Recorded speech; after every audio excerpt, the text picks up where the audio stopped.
A few weeks ago, I covered how Wisman Public School District was shaking up education. Today, I want to focus on how LA Unified School District is shaking up professional development.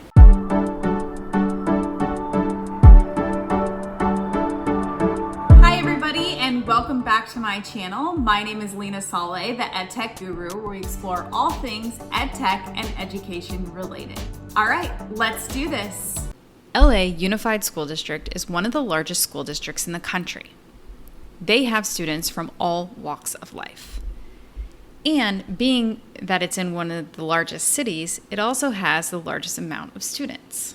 My hat goes off to Sophia Mendoza, the executive director for the district's Instructional Technology Initiative. Her team put together over 130 PD sessions for teachers. I've mentioned her in other videos or in my Twitter sphere. Ever since she has come on board, she has really shaken up how LA Unified School District is addressing the technology needs. I highly recommend following her on Twitter and just seeing the work that she has already done throughout LA Unified School District. They are very lucky to have her, and she's very forward-thinking and very well-spoken. I've been on many of EdSurge webinars with her and have just seen the work that she has produced throughout the last few years while in this role. What is unique about what she has done is that during COVID, at the beginning of COVID, they decided that they already knew that they had teachers also from all walks of life in all levels of technology.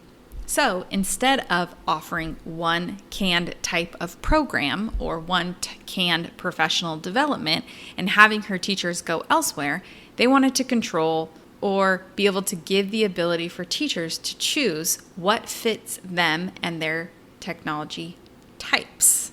So instead of taking those PD sessions that they typically could offer in person, they flipped everything online to a virtual session to offer a PD menu. I previously had this in my school in Colorado at the STEM launch. My principal, Kelly Loth, who is now the CEO of MindSpark Learning, decided that she didn't want our professional development to run like everybody else's professional development.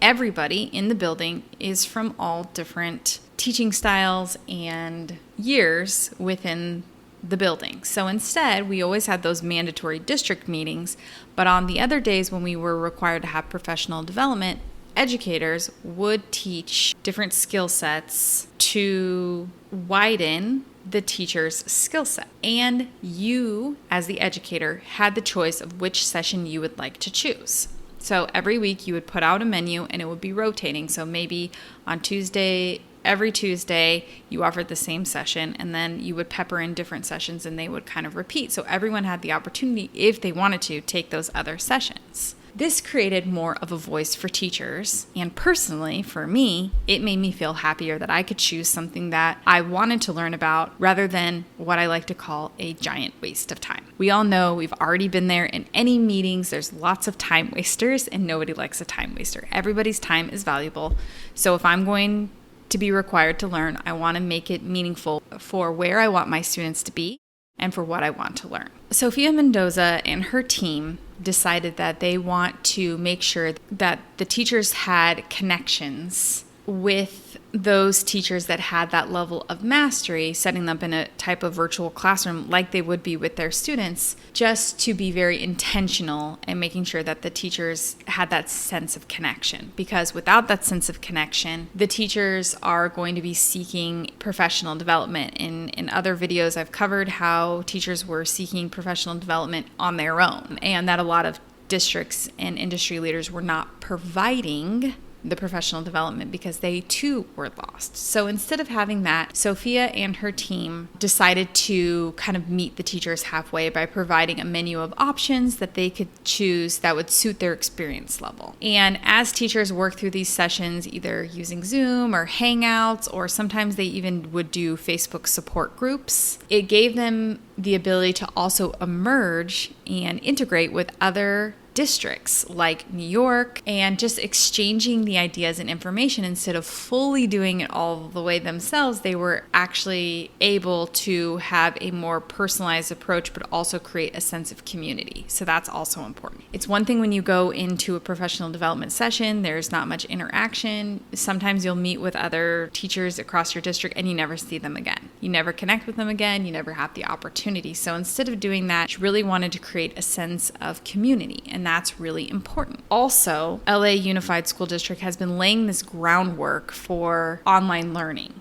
for quite a long time. It's silly to think that we wouldn't switch at some point to some online learning model. We cannot keep teaching and learning in this very rote schooling. And I'll just leave one side note here. The way that we're doing in-person learning right now is so old school. It looks like the old school model, and I know we can't help it, but it has got to be a serious disservice to our students by taking them to these enriching environments that they had where they could have higher engagement. They were excited about what it was that they were learning. Obviously, it's a big adjustment for everybody. It's just a big disservice to put kids back into rows, no communication. It's got to be sad. I wouldn't want to do that, so we can't imagine that they would. LA Unified School District has been laying this groundwork for quite some time. There has been lots of articles, like I mentioned about her, published about what it is that they've been doing. So I'll link those below for you to check out on your own time. But they did some ongoing either live sessions, or they had this library of recorded sessions that you could find. Because if you don't prepare for distance learning, like we've seen, or we don't prepare for an online remote environment, we're essentially throwing ourselves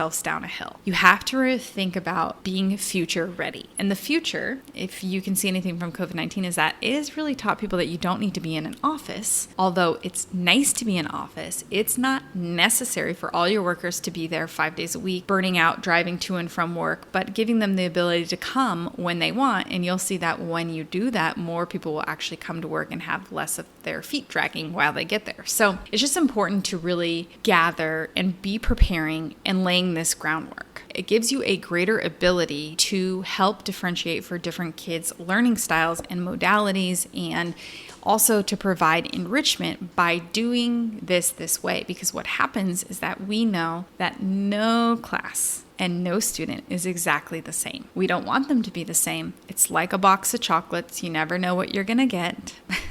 But it's important to be playing into those skill sets. By doing online learning, flipped style model classrooms, you're able to provide that for students, and then the teacher is able to have a greater excitement and have more enriching conversations with students, because you're not just talking at them, you're actually working with them, which is what and where students thrive. So they had online live sessions for working through digital tools, and then they also had some professional development learning series. So not only were you able to get tools, but you were able to work on pedagogical types of things as well. So that's important. And then a lot of times they would also end with Q&A for teachers, so that they had the ability to get the answers that they wanted in real time and interact. And then, like I mentioned, they posted online to their library so that teachers could access it on their own time and be able to reference it at any point. And we see conferences doing this right now as well by giving users, they can pay an extra fee to have these library of information at any time. I know for me, sometimes when I go to a conference, I wish that I had it recorded so that I could refer back to it at a later time. So this is just kind of bridging that gap so you have a point of reference. And while doing these live sessions, and I know that we do this as well. I know Tinker does this. A lot of Edtech companies will do this as well, where they'll hold Q&A sessions. And the Q&A sessions is where the most meaningful work happens. You can present about a topic and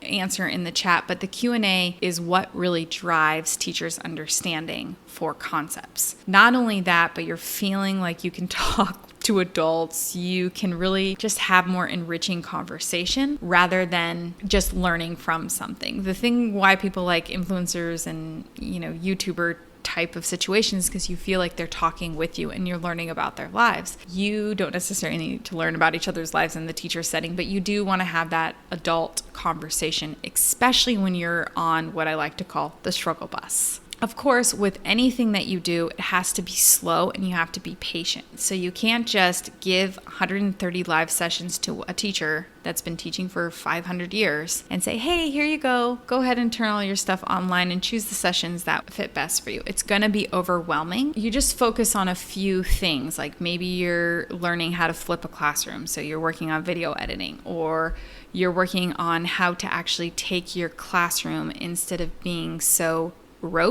segregated by subject. You're integrating it and you're working in a live session with other educators on the same topic of your choice to be able to do that in a digital manner. So you can access it from anywhere, wherever you are. I've worked with, my sister's a teacher, I've mentioned this before. I've also been in many professional development sessions where teachers have invited me, and I've been in secret over this COVID-19 time. And a lot of the professional development is literally so boring, I could poke my eyes out. I should not be able to do something else that's not related to the training that I'm in while I'm in the training. You need teachers' full attention. And if you're doing these really boring professional development, and everybody knows what I mean, the scratch your eyes kind of professional development where you wish you were anywhere else but where you were, where you wish you could just hop an AirPod in and make it disappear so you were listening but not listening, that is not what we want. We want them to be engaged like we expect our students to be engaged. So thinking about everything through an instructional lens rather than here's this tool, do this. It's here's Google Classroom. Look at all the things you can do with it. It's going to be more work on the front end, but look how much more meaningful and how much easier it will be for you on the back end. You don't have stacks of 1,000 papers sitting there that you're grading and you return it has coffee marks on it and who knows where it ends up. You lose a paper. This is just a way for you to have everything in one place. Everybody likes digital. That's why email came about. Nobody wanted to write letters and have it lost in the system. It's just important to remember that. And what else is something that she loves? She says this, and I think this is very eloquently put. One of the biggest pieces is to remind our educators that this is a process. You have to be patient with the process, especially for those that this is new for. And that's true. The first time that you ever go running, let's say you haven't run for years, and the first time you go try to run, can you run a marathon? You cannot. What do you need to do? You have to train for it. So you have to think about this professional development, and all industry leaders need to think about this also, is that when you're doing these types of situations and you're making these changes, you have to have grace, and not only you as the person who's designing these workshops and professional development, but the teachers. You need to understand that everybody is learning. This is uncharted water, something that even colleges are not doing, even though they have way more wealth of resources, that has to be done. And so I highly recommend that you follow along with what LA Unified School District is doing, what Sophia Mendoza is doing, and she's very highly collaborative, so I definitely recommend reaching out to her. And I hope that other school districts will take this sign of professional development and create meaningful menu of professional development. Like Wisman Public School District is doing, they're having team that's creating these online digital learning. I know that they started with 8 educators, and I can already tell them that won't be enough, but they're making the leap, and nothing is smooth on your first ride. Just isn't, except for when you buy a new car. But nothing else is like that. So you need to have grace with yourself and making sure that when you're providing these resources for teachers, they'll do it on their own time. They don't need you to hold them accustomed to it. You have to have professional learning hours anyway. You can require they take so much at a certain amount of time and have them turn in their certificates or however you do it. But it's just really important that that becomes your focus. If you don't focus on professional development, you will see that teacher burnout being very, very high. So Wisman is only halfway there, and LA Unified is halfway there, and there are some ways to kind of get in between, and everything is an evolving circle. The first time Google launched, they weren't great. They were okay, but see how much growth they've had in the last 10 years, 20 years, even longer. Everything is a growth opportunity, and you have to think about starting small and moving in a much larger way. LA Unified, keep doing the good work that you're doing. I will just take one side note here and say that the process for which LA Unified has developed for vetting resources is intense. It is a very intense practice for how they are making sure that everything speaks to each other. All the devices and all the programs don't have inoperability issues. And that means that if my whole system is Canvas, that every single resource that I use talks to Canvas. And if you don't, then you're not going to be able to purchase these plans. So EdTech companies, you also need to be listening and making sure that you're adapting for these processes. If LA Unified is doing it, a lot of other school districts are going to start to copy and make this change. And although it's intense, I totally understand why they're doing it. They want to have safety and privacy, and they don't want to have to worry about that this doesn't work on an iPad, and this doesn't work on a Chromebook, and this doesn't work on this system, and this doesn't work on this system. They want everything to work seamlessly together. So by doing that, they're creating a more seamless rollout of the technology. It's very frustrating for the EdTech companies on the other side.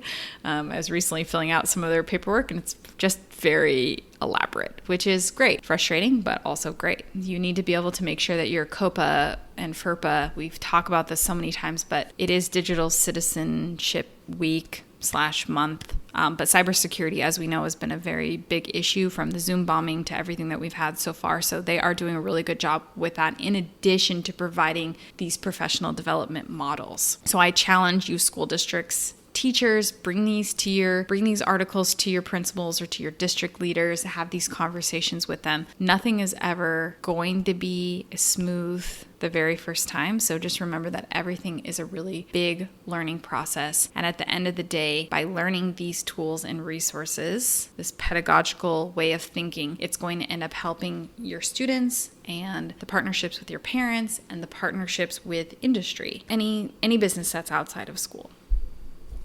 Thank you again for joining me on this journey. As always, please remember to like, share, subscribe, and comment below.